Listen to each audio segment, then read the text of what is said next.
끝나고 일단 방학에 직장인들은 이제 여름이 다가오며 뭔가 마음이 설레는 한 가지 일이 생기죠. 휴가를 갈 수 있을 것 같아요. 별로 마음이 안 설레니까요. 아무튼 그런 여러 가지 설레이는 마음들을 가지면서 우리 좀 더 기쁜 마음으로 다 같이 한번 외쳐봅시다. 자, 이번에는 맨날 여기 왼쪽에서 오른쪽으로만 하니까 그러니까 오른쪽에서 왼쪽으로 이렇게 하면서 우리 다 같이 한번 외쳐볼게요. 자, 여러분들 안녕하세요.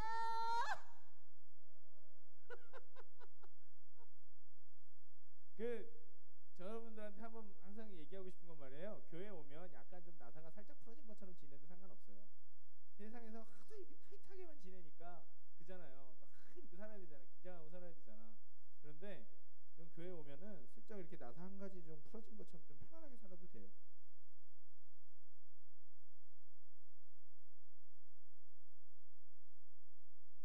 아, 되네요. 네. 좀 그렇게 지내요. 알겠죠? 그래서 이렇게 바보같이 좀 이렇게 웃기도 하고, 네, 이렇게 좀 행복하게, 약간 좀 이렇게 느슨하게 그렇게 잘 지낼 수 있었으면 좋겠어요. 다시 한번 외쳐볼까요, 여러분? 서로 한번 보면서 잘 지냈어요? 이런 마음으로 안녕하세요 한번 외쳐주세요. 하나, 둘, 셋. 안녕하세요. 서로를 보면서 하라니까 절 보면서 하세요, 전부 다. 네. 교회를 보시면서 하셔야지. 네, 절 보시면서 하시면 안 돼요. 네. 네. 처음 오신 분들은 도대체 저 사람은 왜 저러나 막 이해가 안 가실 텐데 제가 맨날 이래요. 네. 좀이라도 여러분들에게 뭔가 즐거움을 드리고 싶어서 네, 맨날 이럽니다. 네. 제가 중학교, 고등학교 시절에 되고 싶었고 또 그때 당시에 되게 유행했던 말이 있어요. 그게 뭐냐면 유능하다 이런 말이었어요. 유능한 사람. 요즘에는 능력 있다 이런 말을 쓰지만 우리 때는 뭐라 그랬냐면 유능하다, 유능한 사람 이렇게 얘기를 했어요. 그래서 말 그대로 능력 있는 사람인데요.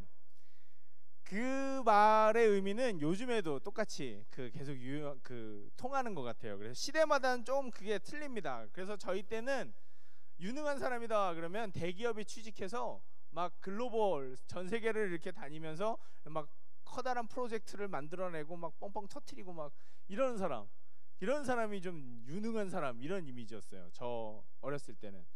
근데 이제 제가 대학교 들어갈 때쯤 되면서 PC가 전국적으로 보급이 되고 그러면서 거기에 윈도우라는 게 깔리기 시작했죠. 그죠, 여러분? 요즘에는 다 윈도우 없는 컴퓨터가 없지만 그때 당시만 해도 도스 컴퓨터라는 게 있었어요. 그러다가 윈도우 컴퓨터라는 게 생겼습니다. 그래서 이 윈도우가 깔리면서 어떤 일이 가능했냐면 그 유명한 단어가 생겼어요. 무슨 단어? 멀티태스킹. 별로 안 유명한가 봐요. 미안해요. 네. 멀티태스킹이란 말이 유행하기 시작했는데 이게 뭐냐면 하나를 가지고 여러 가지 일을 할 수 있는. 윈도우가 그렇잖아요. 음악도 들으면서 워드도 하면서 텔레비전도 여기다 조그만 거 하나 틀어놓고 뭐 아프리카 TV도 보고 뭐 이런 여러 가지 하잖아요. 그죠? 게임도 돌리고 막 이런 여러 가지 컴퓨터가 그런 걸 할 수 있잖아요. 그래서 컴퓨터가 그런 일들을 하면서 사람들도 예전에는 한 가지 전문 분야만 잘하면 됐었는데 요즘에는 어때요? 컴퓨터도 잘해야 돼, 뭐 모두 잘해야 돼, 모두 잘해야 돼, 모두 잘해야 돼 다 그러잖아요. 그죠? 옛날에는 컴퓨터도 워드만 잘했어야 되는데 요즘에 엑셀도 잘해야 돼, PPT도 잘해야 돼, 뭐 요즘에는 다른 프로그램도 되게 많더라고요. 제가 알지도 못하는 프로그램도 되게 많아요. 그런 것도 다 한 사람이 여러 가지를 잘해야 되는 그런 또 그 사람이 되게 유능한 사람, 능력 있는 사람처럼 또 한 시대를 풍미하는 그런 게 있었죠. 근데 요즘에는 어떤 사람이 능력 있는 사람이냐 하면 크리에이티브한 사람, 말 그대로 창의력을 가진 사람. 왜 미희야 왜 아니야? 왜 이렇게 고개를 왜 절레절레 흔들어? 뭔가 없는 것을 없는 데서 새로운 걸 만들어내고 혁신, 이노베이션이라 그러죠. 혁신을 해내는 사람. 누구처럼? 우리의 위대한 잡스 형님처럼 뭔가 새로운 것들을 확확 만들어내는, 상상도 못했던 것들을 아니면 그 전에 있던 거라도 새롭게 뭔가를 만들어내는 그런 크리에이티브한 사람, 창의력을 가진 사람이 능력 있는 사람이다라고 요즘에는 그렇게 얘기들을 많이 하죠. 그래서 이 시대마다 유능한 인재의 이미지는 계속해서 달라졌지만 변하지 않는 것이라는 게 있습니다. 이 유능한 사람 뒤에는 뭐가 따라와요? 능력 있는 사람 뒤에는 뭐가 따라옵니까? 성공이라는 게 따라와요. 성공은 요즘엔 뭘 부르죠? 사람들이 다 성공하고 싶어 하는데 요즘에 성공은 뭘 불러요, 여러분? 돈을 불러요. 맞아요. 성공하면 뭐가 생겨요? 돈이 생겨요. 돈이 많으면 어떻게 돼요? 제가 항상 얘기하지만 자본주의 시대에서는 남보다 훨씬 편하게 살 수가 있어요. 그리고 아는 사람들보다 더 높은 지위라고 말하겠지만 아무튼 그런 게 생겨요. 그렇게 살아갈 수가 있죠. 그러다 보니까 사람들이 전부 다 옛날에는 능력 있는 게 중요했는데 요즘엔 성공하는 게 중요해서 성공하기 위해서 능력을 만들어내는 그런 시대가 됐어요. 옛날에는 능력 있으면 성공했는데 요즘엔 그게 아니라 성공을 해야 하기 때문에 능력을 막 만들어내기 시작했다는 거죠. 그래서 여러분들이 죽도 살아가게 맨날 스펙 쌓느라고 맨날 그냥 그렇게 그놈의 스펙을 그냥 그죠? 어떤 팩인지 그냥 스펙을 그냥 스펙스도 아니고 프로스펙스도 아니고 그걸 맨날 쌓느라고 그렇게 애를 쓰잖아요. 그래서 요즘에 그 젊은 사람들 남자들은 능력 있다 그러면 돈 잘 버는 사람 그죠? 그리고 그게 경쟁력이고 우리 이런 말하면 제가 또 이 여성 차별한다고 성차별한다고 그러지 모르겠지만 여성들의 우리 여자들의 많은 경쟁력은 뭐야? 34, 24, 34 뭐 S라인 그죠? 외모 이쁘면 그냥 그렇잖아요. 뭐 여자들은 남자 만날 때 뭐 잘생겼니? 성격은 어떠니? 뭐 이런 거 물어본다는데 남자들은 항상 물어본다잖아요. 야, 내 여자친구 소개시켜줄까? 이쁘냐? 또 소개시켜줄까? 그럼 그래 이쁘냐? 이 세 번 계속 이쁘냐만 물어본대요. 그래서 그렇게 얘기하는데 너무 기분 나빠하지 마시고 제가 그렇다는 건 아니에요. 절 미워하지 마시고 네. 어쨌거나 남자들의 경쟁력은 뭐? 능력 있는 뭐? 돈 버는 거. 여자들의 능력은 뭐? 여러 가지가 있겠지만 그럼에도 불구하고 대세는 뭐다? 이쁜 거. 뭐 이런 식으로. 그러니까 사람들이 이것 때문에 성공이라는 것들을 만들게 되다 보니까 사람들은 너도 나도 할 것 없이 자신의 능력을 나는 정말 능력 있는 사람이야 라는 걸 증명하기에 여념이 없어요. 그래서 이력서에다 쫙 쓰잖아요. 나 이만큼 능력 있어. 그러니까 나 좀 써줘. 나 성공하고 싶어. 그래서 그렇게 자신의 능력을 증명해서 사람들에게도 인정받고 더 좋은 직장으로 이직해서 더 많은 돈을 벌거나 아니면 자신의 사업체를 만들어서 더 많이 벌고 싶어 합니다. 그래서 사람들은 자신이 다른 사람들보다 훨씬 더 능력 있는 사람인 걸, 그리고 자신이 다른 사람보다 더 강한 것을 끊임없이 증명하기 위해서 경쟁해서 승리하려고 하죠. 그리고 그 경쟁에서 승리하지 못한 사람은 패배자, 그야말로 우리가 싫어하는 말 루저라는 말이 됩니다. 그것이 우리의 현실인 거죠. 그러다 보니까 이게 우리의 신앙생활에도 영향을 미쳐요. 어떻게 영향을 미치냐면 내가 능력 있는 사람이 되기 위해서, 성공하기 위해서 내가 좀 더 강한 사람이 되기 위한 현상이 나타나고 있는데, 내가 이루어야 하는 꿈을 이루기 위해 그 능력을 갖추기 위해서 하나님이 나한테 능력을 주어야 하고, 내가 원하는 성공하는 인생을 살기 위해서 나는 그 하나님이 주는 능력을 통해서 강한 사람이 되고 싶어 하는 겁니다. 그래서 하나님이 내 인생을 도와주는 존재, 내가 능력을 갖추기 위해서, 경쟁력을 갖추기 위해서 나에게 능력을 공급해주는 그런 어떤 도우미 같은 존재로 하나님을 믿게 되는 현상이 생기는 거죠. 그래서 내가 내 능력으로 잘 살고 있을 때는 하나님이 필요 없다가 그 능력이 좀 딸린다 싶을 때는 하나님 도와주십시오 하게 되는 거예요. 왜? 하나님이 도움이니까. 그 일이 잘 풀리고 나면, 도와줘서 잘 풀리고 나면 또 금세 하나님이 휙 잊어버리고. 그래서 하나님도 나의 성공의 한 방편으로, 내가 돈을 제일 잘 벌 수 있는 방법 중에 하나로 그렇게 하나님을 믿는 것이, 그 신앙이라는 것이 우리들 안에 인식되어져 가고 있는지, 내가 성공하기 위한 방편으로, 내가 유능해지기 위한 방편으로 그렇게 우리가 하나님을 믿고 있는 것은 아닌가 생각합니다. 그런데 이것보다 좀 더 나쁜 게 있어요. 이 능력 있음을 증명하고 싶어하는 이 경향들이, 그리고 능력이 성공으로 이끌어져가는 이 경향들이 우리에게, 우리의 신앙생활에서 좀 더 악영향을 미치는 게 있는데, 그게 바로 뭐냐 하면, 내가 능력이 있어야 신앙생활도 잘할 수 있다는 생각입니다. 여기서의 능력은 경제적인 능력만을 말하지가 않습니다. 내가 뭐든지 잘해야 한다는 생각을 뜻합니다. 내가 기도도 열심히 해야 하고, 내가 말씀도 열심히 읽어야 하고, 내가 전도도 열심히 해야 한다, 내가 예배도 열심히 드려야 한다, 내가 무엇 해야 한다, 그렇지 않으면 안 된다. 그런 생각이라는 게 바로 내가 하나님 앞에서 능력 있고 싶어하는 거라는 거죠. 아니 목사님 근데 그거 당연한 거 아닌가요? 응? 당연히 열심히 해야 되는 거잖아요. 기도도 열심히 하고 뭐도 열심히 하고 목사님 우리한테 맨날 열심히 해라 그러잖아요. 맞아요.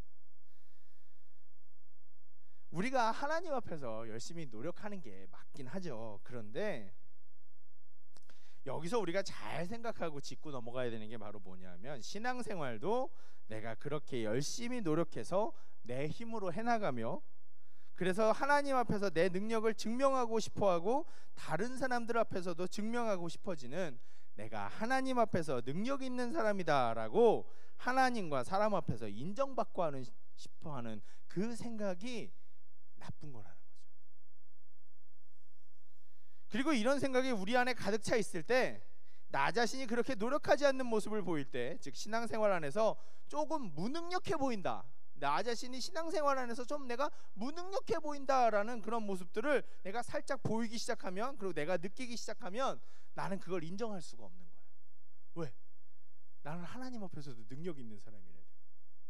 그런데 내가 하나님 앞에서 좀 게을러지기 시작하면 하나님이 싫어할 것 같다 이런 생각이 드는 행동들을 내가 하기 시작하면 그런 나를 인정하기가 싫은 거죠.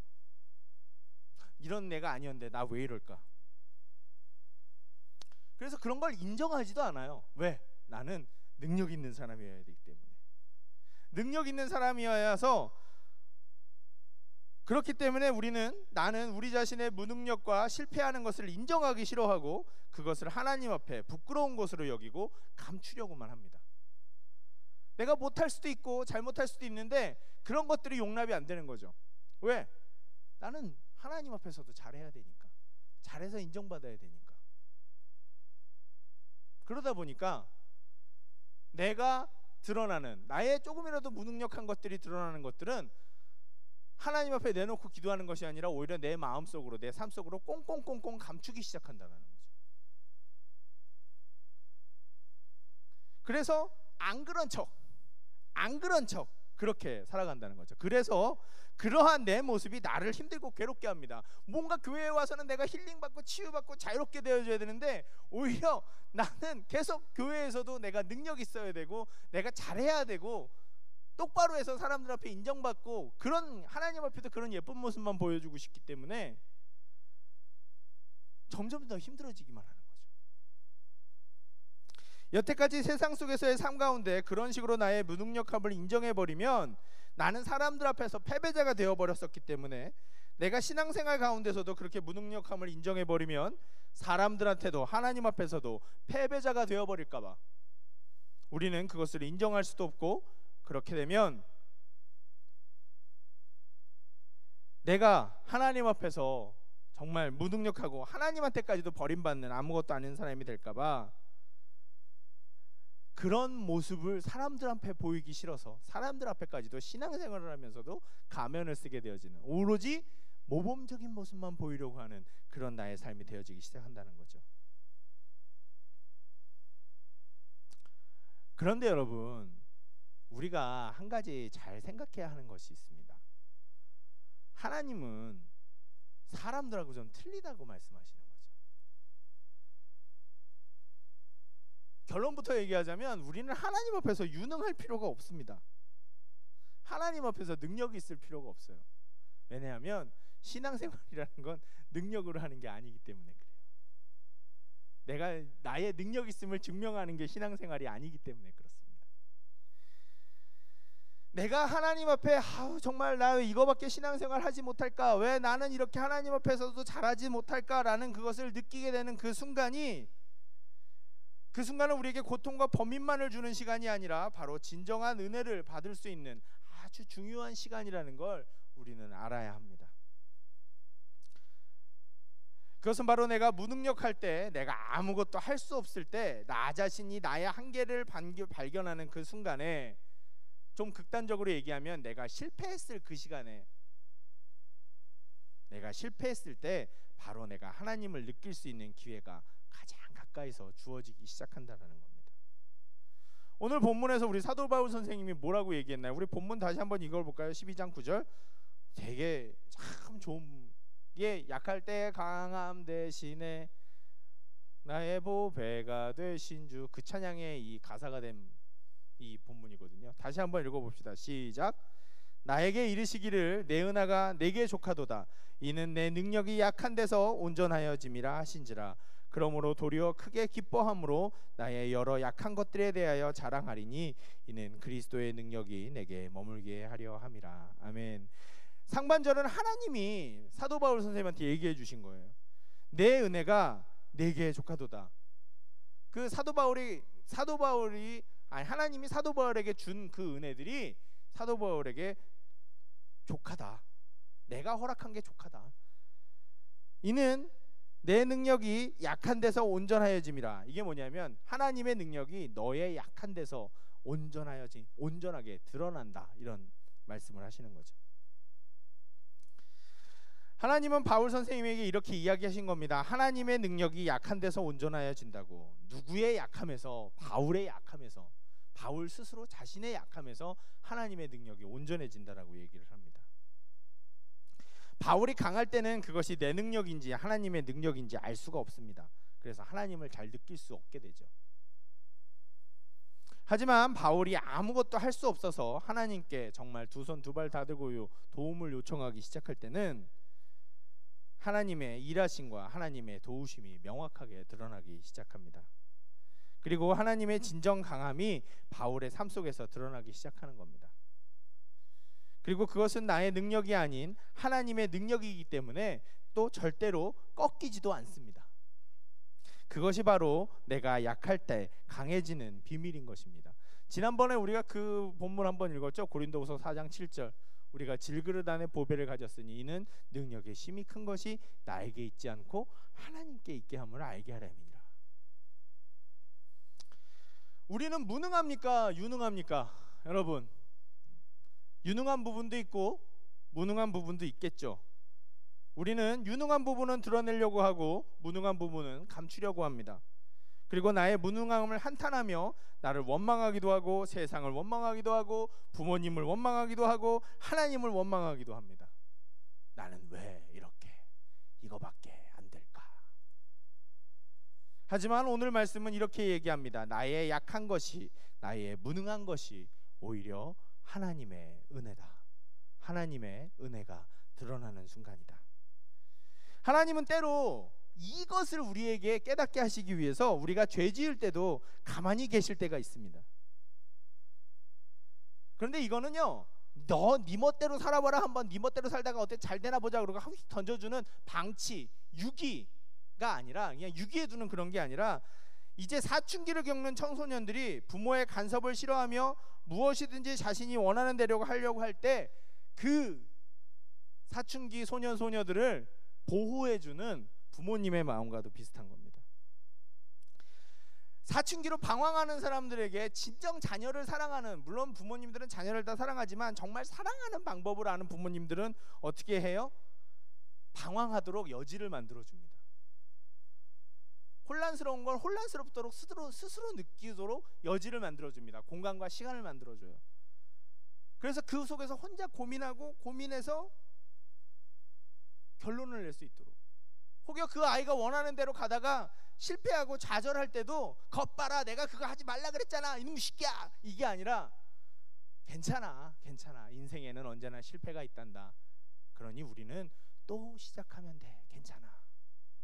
이렇게 얘기해주는, 그 아이를 감싸주며 다시 새로운 길을 갈 수 있는 힘을 주는, 그 격려하는 그런 부모님, 그런 부모님의 마음으로 하나님은 우리를 기다려 주신다라는 거죠.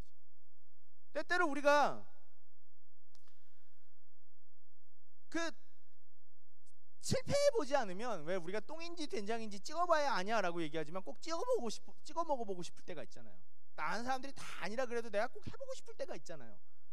도시락 싸들고 말리고 싶다 그래도 내가 꼭 가서 그거, 너 그거 왜 하니? 그래도 그거 해보고 싶을 때가 있잖아요. 사람은 그럴 때가 있거든요. 그런데 그 해보고 싶을 때 가서 해봐야 돼요. 그게 비록 내가 뜨거운 불에다 손을 넣으면서 이게 진짜 뜨거운지 아닌지 모르지만 뜨거워를 해보면서 알게 되는 그것처럼, 때로는 우리가 그런 일들을 해봐야 된다는 거죠. 하지만 그것을 스스로 그 아이들이 경험해 보지 않으면 자신의 선택이 잘못된 것임을 아무리 얘기해줘도 모를 때가 있기 때문에 그럴 때는 기다려줘야 돼요. 윤성일 키울 때도 그렇더라고요. 애가 계속 뭐가 갖고 싶대요. 근데 그거 가져가면 안 되는데, 근데 한번 가져갔다가 뭔가 지가 어려운 일을 당하면 그거 지가 버려요. 그것처럼 사람들은 그런 것 같아요. 우리는 그런 것 같아요. 남들이 아무리 아니라 그래도 내가 해보고 싶을 땐 해봐야 돼요. 근데 그럴 때는 그걸 못하게 하는 게 아니라 오히려 기다려주는 거죠. 그러면 해보고 나면 압니다. 그래, 이게 아니었구나. 하나님도 우리가 우리의 한계를 경험할 때까지, 우리가 하나님의 이름을 부르지 않을 수 없을 때까지 기다리십니다. 우리가 죄를 지을 때마다 하나님께서 마음이 아프고 슬프지만 그래도 참으십니다. 왜? 우리가 겪어봐야 알기 때문에. 내가 겪어봐야 얼마나 내가 작고 때로는 내가 무능하고 내가 얼마나 아무것도 아니라는 걸 내가 겪어보고, 그래서 나의 작은 걸 알게 돼야 되기 때문에, 내가 얼마나 작은 존재인지, 내가 얼마나 무능력한 존재인지를 피부로 막 느끼게 하시는 거죠. 내가 반복하는 죄를 짓고 있을 때도 하나님은 일부러 가만히 계실 때가 있어요. 하나님이 모르시는 게 아니라, 하나님을 나 쳐다보지 않으시는 게 아니라 하나님이 일부러 참고 계시는 겁니다. 왜? 내가 그 가운데서 내가 나를 깨닫게 하시고 하나님의 사랑이 어떤 것인가를 정말로 알게 하시기 위한 거죠. 그래서 내가 정말로 그 바닥에서 하나님을 찾기 시작할 때 하나님은 그 순간부터 열심히 우리에게 막 드러나시듯 사랑을 베푸시기 시작합니다. 하나님을 정말 깊이 느낄 수 있게 해주시는 거죠. 그래서 나의 무능과 실패는 하나님께서 나에게 주시는 커다란 은혜가 됩니다. 내가 나의 삶의 주도권을 내가 가지고 있는 것이 아니라 하나님께 비로소 넘겨드리기 시작할 때 나의 약함 속에서 하나님의 강함이 드러납니다. 우리는 나의 약함을 인정하고 하나님 앞에서 겸손해야 할 줄 아는 사람이 되어야 됩니다. 그렇다면 겸손이란 뭘까요? 겸손이란 나를 일부러 깎아내려 갖고 자기 비하를 하면서 다른 사람들을 이렇게 높여주는 게 아니라, 그냥 내가 이런 사람이구나 라는 나 스스로의 존재, 내가 실수하고 잘못할 수 있고 실패도 할 수 있고 좌절도 할 수 있고 생각보다 능력이 많지 않은 그런 사람이구나, 나 참 약한 사람이구나 라는 걸 나 스스로 깊이 깨닫게 될 때 사람은 겸손하게 됩니다. 그래서 겸손이라는 것은 나를 스스로 깎아내려서 만드는 게 아니라 내가 나 자신을 알게 될 때 느끼게 되는 감정이에요. 존재론적인 감정이 바로 겸손인 거죠. 하나님 앞에서 그 감정을 느끼게 하시기 위해서, 나를 스스로 잘 보게 하기 위해서 하나님은 때로는 정말 나를 힘든 와중에도 이 꾹 다물고 가만히 보고 계실 때가 있다는 거죠. 내가 그걸 알아야, 내가 그걸 느껴야 내 삶의 다른 방향 전환들이 시작되기 때문인 거죠. 그전에는 아무리 아니라고 얘기해도 몰라요. 내가 그런 줄 알고 살기 때문에. 그래서 우리가 하나님 앞에 겸손한 마음을, 나의 그 존재론적인 모습을 깨닫고 겸손하게 되어지면 우리는 하나님 앞에 엎드릴 수밖에 없어요. 우리가 하나님께 도움을 청할 수밖에 없습니다. 내가 하나님 앞에서 능력이 있을 필요가 없는 거예요, 여러분. 오히려 나의 약함과 무능함을 발견하고 인정하며, 아이고 이런 것들을 내가 보았네, 내가 그전에는 몰랐는데 이제는 알게 됐네 라고 하면서 기뻐하십시오. 그리고 나의 약함과 무능함들을, 하나님 내가 이게 약합니다, 이걸 못합니다, 내가 이렇게 능력이 없네요, 하나님 도와주십시오. 하나님 내 속에서 일해 주십시오. 하나님 내 인생을 이끌어가 주십시오. 그래, 하나님의 그 약한 데서 드러나는 하나님의 진정한 강함이 내 인생들을 이끌어 나갈 수 있게 된다는 거죠. 여러분, 혹시 지금 실패하고 있다는 생각이 드시는 분이 계십니까? 진정한 어려움 속에 계시는 분이 계십니까? 제가 여러분들의 삶을 다 몰라요. 하지만 그런 순간들이 있는 분들이 분명히 있을 거예요. 제 20대는 참 힘들었거든요. 그게 꼭 돈이 없어 힘든 게 아니라 어떻게 살아야 될지 몰라서 참 힘들었어요. 난 이 세상에 왜 태어났을까? 그거 몰라서 참 힘들었어요. 여러분들도 그렇지 않을까 싶어요. 이때가 바로, 하지만 그때가 바로 하나님의, 여러분들의 삶 속에서 하나님의 능력이 드러낼 때입니다. 지금까지 나의 유능함에 의지해 사셨다면 이제부터는 하나님의 유능함 속에서 사시길 바랍니다. 오늘 사사기 우리 성경 퀴즈 하죠. 그죠 여러분? 사사기 나오거든요. 사사기에 아주 대비되는 두 명의 사사가 있어요. 누구냐면 하나는 기드온, 하나는 삼손이에요. 기드온은 나중에는 큰 성공을 이루지만 그 사람은 정말 소심하고 별 볼 일 없던 사람이에요. 겁도 많고. 오죽하면 자기의 그 먹고 살 밀을 타작을 하는데 아무 데서나 타작을 하면 사람들이 뺏어갈까봐 포도주 틀, 이렇게 커다란 포도주 짜는 틀이 있거든요. 그럼 그 속에 들어가면 사람이 안 보이니까 그 안에서 밀을 타작하면서 아무도 모르게, 누가 보면 뺏길까봐 그렇게 살아가던 사람을 하나님이 기드온과 300용사라고 하는 그 대단한 사람으로 하나님이 만들어 가신 거죠. 근데 그 기드온과 대비되는 또 한 사람의 사사가 있는데 그 사람은 누구냐 하면 삼손이에요. 삼손, 손이 세 개가 아니라, 그죠? 삼손이 있는데 그 사람은 뭐냐면 날 때부터, 그 맞아, 천하장사인 사람이에요. 날 때부터 강호동이에요. 그 사람은 날 때부터 너무 엘리트였어요. 뭐든지 불가능한 게 없었어요. 그 사람한테는 맘만 먹으면 그 사람 다 할 수 있었어요. 그런데 그 사람 나중에 어떻게 됐어요? 여자한테 속아가지고 그래서 대머리가 되고 두 눈도 뽑히고 자기가 맨날 싸워 이기던 사람들한테 노예가 됐죠. 비참한 삶을 살게 됐어요. 결국 나중에 자기가 죽으면서 겨우 조금의 복수를 할 수 있게 됐습니다. 무슨 차이일까요? 자신의 약함을 알고 그 약함을 가지고 하나님과 계속해서 씨름했던 기드온은 그 속에서 하나님의 강함들을 발견하면서 그 삶이 달라졌어요. 하지만 날 때부터 너무 강력해서 뭔가 아무것도 부족함이 없었던, 나는 뭐든지 할 수 있어라는 자신만의 쓸데없는 자신감으로 그렇게 인생을 살아왔던 삼손은 그 대단한 것들을 가지고선도 결국 자신의 인생을 말아먹어 버렸어요. 저는 사사기가 참 좋아요. 그 안에 인생이 다 있어요. 너무 좋아요.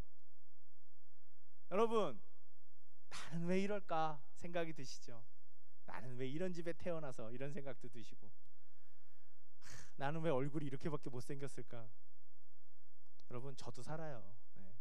그러니까 너무 그렇게 외모 갖고 절망하지 마시고, 나는 왜 이렇게 돈이 없을까? 그런 생각이 드실 수도 있어요. 맞아요.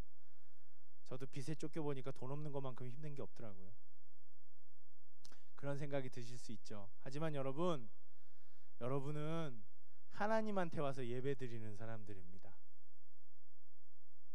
여러분은 여러분의 무능함 속에서도 약한 것들을 오히려 하나님의 강한 것들로 채워가시며 온전하게 만드시는 그 하나님의 사랑을 알고 믿고 의지해가며 살아가는 사람들이에요.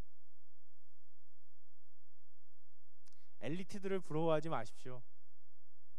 엘리트가 되려고 노력하지 뭐 되면 좋겠죠. 근데 뭐 그거 되려고 그렇게 그리고 엘리트 의식을 가지고 살아가지 마십시오. 또 그렇게 살아가는 사람들을 부러워하지도 마십시오. 금숟가락 물고 태어난 사람들 부러워하지 마세요. 우리의 인생을 바꾸는 것, 우리의 인생을 다르게 해주시는 것, 그리고 내 약함 속에서 나를 진정으로 인생을 살아가는 의미와 방법과 목적을 알게 해주시는 분, 절대로 꺾이지 않는 힘으로 나를 이끌어 주시는 분은 우리가 알고 있는, 우리가 예배드리는 바로 오늘도 우리가 찬양했고 이 예배 공간의 주인이신, 우리의 예배를 받으시는, 그리고 나에게 무척 관심이 많으시고 나를 깊이 깊이 사랑하시는 그 하나님이시라는 거죠. 여러분들은 보물을 가진 사람들이에요. 그러니 여러분의 약함들을 부끄러워하지도 마십시오. 속상해하지도 마십시오. 오히려 하나님이 도와주실 자리가 생겼네요. 하나님을 내가 더욱더 가까이 만날 자리가 생겼네요. 그렇게 생각하시면서 내 약함 속에서 오히려 능력을 발하실 하나님들을 기대하십시오. 하나님을 기대하십시오. 그리고 설레이십시오. 기뻐하십시오.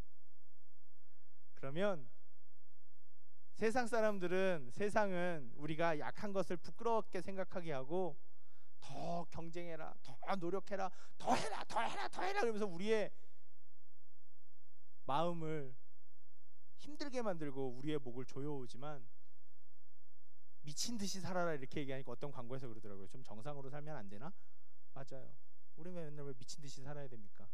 그냥 정상적으로 좀 살고 싶은데. 하나님은 우리를 정상적으로 살게 해주시고,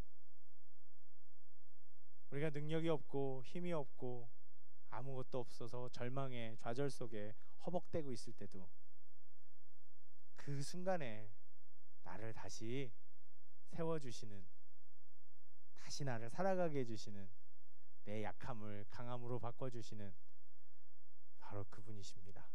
여러분이 믿고 있는 하나님이 바로 그런 분이에요. 여러분이 예배하는 하나님이 바로 그런 분이고, 여러분이 찬양하는 하나님이 바로 그런 분이십니다. 오늘 사도 바울 선생님이 했던 이 고린도후서 12장 9절 말씀을 잘 기억하시고,